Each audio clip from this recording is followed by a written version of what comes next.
हम दोस्तों बात करते हैं दो स्टॉक्स की यहाँ पर चर्चा होगी। पहला स्टॉक है आरबीएनएल का और दूसरा स्टॉक है आईआरएफसी का। दोनों ही स्टॉक्स रेलवे से जुड़े हुए हैं और रेलवे इस समय बहुत बड़ा पार्ट बन गया है इंडियन स्टॉक मार्केट का भी और इन जनरल भी। अगर आप देखें तो इंडियन रेलवे जो है वो वर्ल्ड की लार्जेस्ट रेलवे मानी जाती है। मुझे लगता है कि यहाँ पर रेलवे स्टॉक्स काफी इंपॉर्टेंट हो जाते हैं।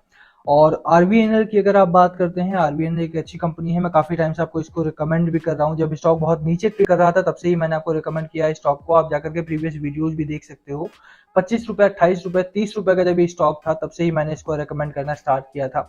अभी अगर रेलवे की बात करें, रेलवे को लेकर के आरबीएनएल भी और आईआरएफसी भी दो बहुत बड़े स्टॉक बन चुके हैं मार्केट में। दोनों की ही चर्चा बारी बारी से करेंगे। सबसे पहले बात करते हैं आरबीएनएल की, उसके बाद चर्चा करेंगे आईआरएफसी की।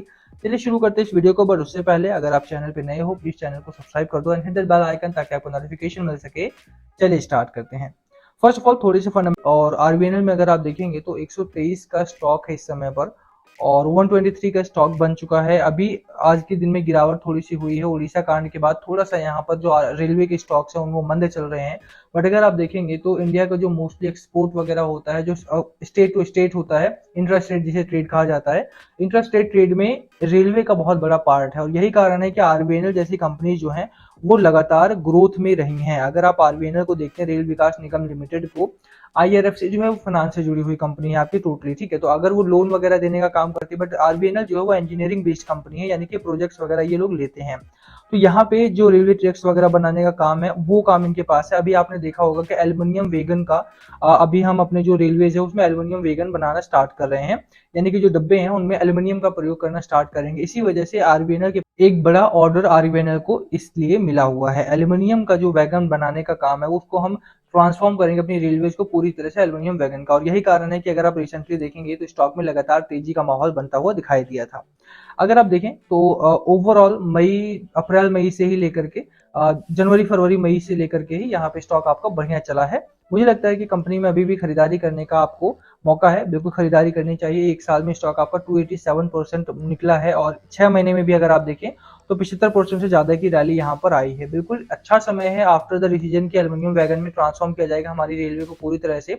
उसके बाद से आरबीएनएल में एक अच्छा खासा डिलीवरी पैटर्न भी बना है और जो वॉल्यूम है वॉल्यूम भी बढ़ा है। अगर 8 जून का वॉल्यूम आप देखें तो 21 मिलियन शेयर्स 8 जून को ट्रेड हुए थे, जिसमें से 7.8 मिलियन शेयर डिलीवरी में गए थे, ठीक है। तो डिलीवरी भी अगर आप देखें तो 36% के आसपास की डिलीवरी है। ओवर 30% के आसपास की डिलीवरी आपकी वीकली भी हो रही है। बिल्कुल यहाँ पे खरीदारी करके चलना चाहिए। अच्छा, आरबीएनएल की एक अच्छी बात ये भी है कि अगर आप यहाँ निवेश करते हैं तो आपको डिविडेंड भी बहुत अच्छा देती है ये कंपनी। 17% का डिविडेंड दिया था 6 अप्रैल 2023 को, यानी कि पिछले महीने अभी। और उससे पहले भी अगर आप देखें तो 22 सितंबर को डिविडेंड मिला था। फेस वैल्यू कम है, उसके बावजूद भी डिविडेंड आपको बहुत अच्छा मिल सकता है यहाँ पे। यही कारण है कि मैं यहाँ पर इसको रेकमेंड कर रहा हूँ।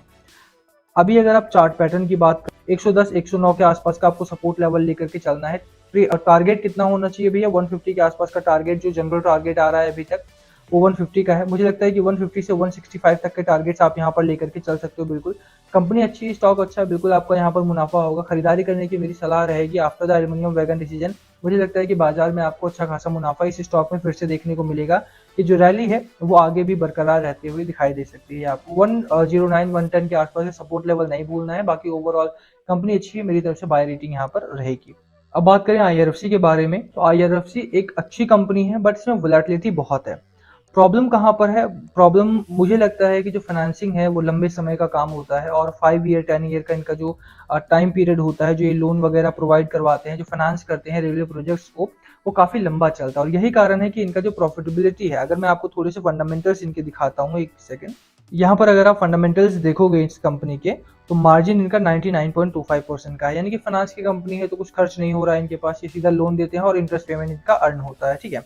अभी इंटरेस्ट से अर्निंग जो होगी वो साल दर साल होगी, बट इंटरेस्ट पेमेंट जो होती है वो उतनी अच्छी नहीं हो पाती है और इंटरेस्ट से उतना पैसा नहीं बन पाता है। अगर आप इनकी प्रॉफिटेबिलिटी भी देखो तो वो कई क्वार्टर से एक स्टैग्नेंट मोड में आपको दिखाई देती है। 1100 करोड़ के आसपास की आप देखेंगे दिसंबर 2022 के करीब में थी, और वहां से अगर आप देखें दिसंबर 2021 सॉरी, और वहां से अगर अभी तक भी आप देखो तो बहुत ज्यादा बढ़ी नहीं है। वो स्टेबिलिटी यहाँ पर मेंटेन हो रही है, प्रॉफिटेबिलिटी में ग्रोथ आपको देखने को नहीं मिलती, स्टेबल है। स्टेबिलिटी अगर रहती है, स्टेबिलिटी का कोई मतलब नहीं बनता है मार्केट में, कि मार्केट में आप पैसा लगाते हो तो ग्रोथ के लिए लगाते हो, अगर ग्रोथ नहीं है वहां पे तो आपका पैसा नहीं बन पाएगा। और यही कारण है कि जो IRFC है, इंडियन रेलवे फाइनेंस कॉर्पोरेशन, ये थोड़ा सा स्टैग्नेंट बिहेव करती हुई दिखाई देती है।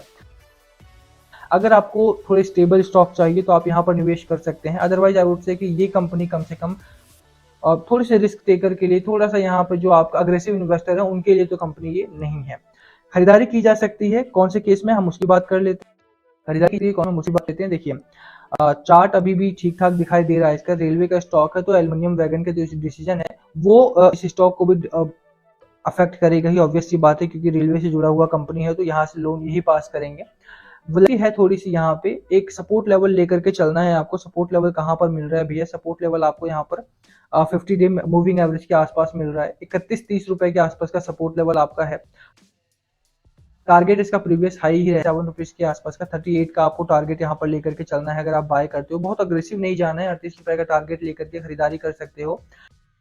बट अगर आप बोलो कि आरबीएनएल और आईआरएफसी में से कौन सा अच्छा स्टॉक है, तो आई वुड से कि आप आरबीएनएल के साथ जाओ, क्योंकि वहां पर आपके स्टेक ज्यादा है, वहां पर आपका प्रॉफिट होने का चांस ज्यादा है। आईआरएफसी थोड़ा सा स्टैग्नेंट स्टॉक हो जाता है, बट स्टिल अगर आपने बाय किया हुआ है तो 38 रुपए के एक प्रॉफिट के लिए, 38 रुपए के टारगेट के लिए आप रुक सकते हो। यहाँ पे ठीक ठाक स्टॉक है, स्टेबल है, रिस्की नहीं है कम से कम, ठीक है, मार्जिन इसका अच्छा है। तो अगर आप धीरे धीरे भी ग्रो करता है ये कंपनी तो आपको धीरे धीरे करके आपको अच्छा खासा मुनाफा दे सकता है। स्टेबल स्टॉक चाहिए तो स्टेबिलिटी इसमें है, बहुत ज्यादा वोलेटिलिटी ये कंपनी नहीं करती है। बिल्कुल यहाँ भी खरीदारी की जा सकती है। दोनों स्टॉक में से मेरा फेवरेट आरबीएनएल रहने वाला है, बाकी आईआरएफसी में भी आप खरीदारी कर सकते हो लुकिंग एट इट्स फंडामेंटल्स।